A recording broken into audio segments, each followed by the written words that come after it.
Oh, this is an excellent quality action camera.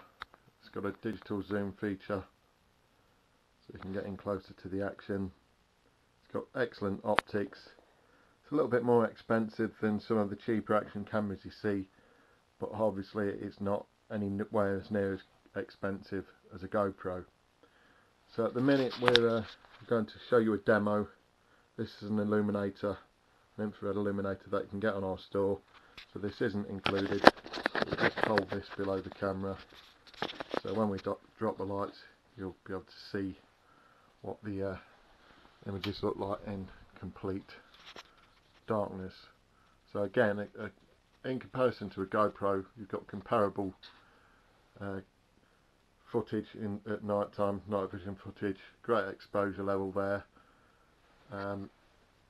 It's a lot better than the cheaper action camera, so you've got quite fast wide aperture lens, which will get you some nice crisp shots, and it'll get you a good range when using one of these illuminators.